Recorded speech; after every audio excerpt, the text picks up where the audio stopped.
আল্লাহর কাছে ডাকি, আল্লাহ তুমি আমাকে কালা কুফাসারটা সন্তান দাও, তবু তুমি আমার একটা বাচ্চা দাও যে আমাকে মা বলে ডাকবে।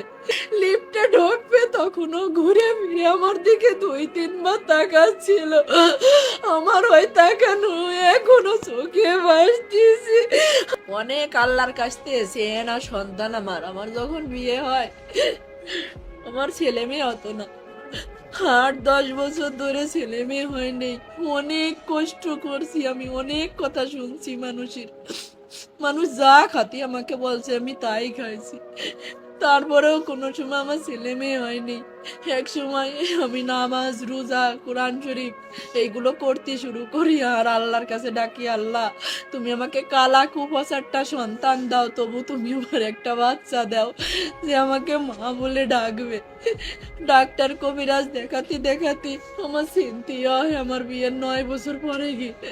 সিনথিয়ার যখন 4 বছর বয়স আমার আবার অভাব হয় না, আমি আবার চেষ্টা করি, তখন আমার রাইসা মনে আমার পেটে আসে। হ্যাঁ, তখন থেকে আমাদের জীবনটা বদলে যায়। আমাদের জীবনটা এত সুখের ছিল না, অনেক কষ্টের ছিল আমার জীবনটা আর আমার স্বামীর জীবনটা। একে তো সন্তান হারা, আমাদের টাকা পয়সার সমস্যা, সব কিছুর সমস্যা ছিল। যখন আমার রাইসা আমার গর্ভে আসে আমার জীবনটাই বদলে যায়।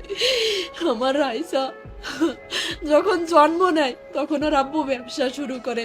আজ ওর বাবা ব্যবসায়ী, প্রতিষ্ঠিত ব্যবসায়ী, কিন্তু আমার বাকি নাই। আমার লক্ষ্মী মেয়ে বুড়োই গেছে।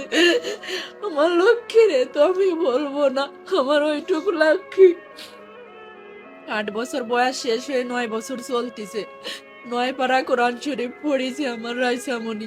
রাইসামণির বয়স যখন 3 বছর, আর আমার সিনথিয়া, আমার তখন ছেলে বাবুটা হয়নি। আমার বাবু তখন 4-5 মাসের পেটে। উমরা করতে গেছিলাম আমরা অল পরিবার, আমার হাজব্যান্ড আমার বাচ্চাদেরকে নিয়ে। আমার রাইসামণি সেই উমরা হজের ছবিও আছে। আমার রাইসামণিরে হজ করায় নিয়ে আসছি। আমি আল্লাহর উপরে বলছিলাম, যখন ওরে পাওয়া যায়নি আমি বলছিলাম, আল্লাহ আমার সন্তান খুঁত হয়ে থাকুক, তবু তুমি আমার কাছে জীবিত ফিরেই দাও।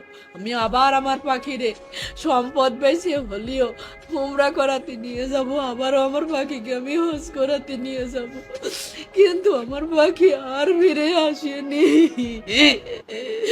আর আমার পাখি যে চলে যাবে, ওই দিন আমি চেয়ার ধরে ডাইনিং টেবিলের কাছে দাঁড়াইছিলাম, আর আমার পাখি যখন যাচ্ছিল দরজা দিয়ে লিফটে ঢুকবে তখনও ঘুরে ফিরে আমার দিকে 2-3 বার তাকাচ্ছিল।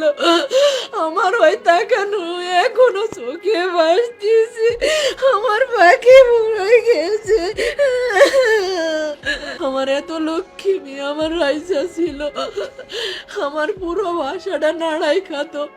আমার সিনথিয়া আর আমার রাফসান এত দুষ্টুমি করে না, আর এত চঞ্চল না। আমার রাইসা অনেক চঞ্চল মেয়ে ছিল। আর আমার দুলালি আজকে আমার কাছে ফিরে আসছিল আসবে। আল্লাহ।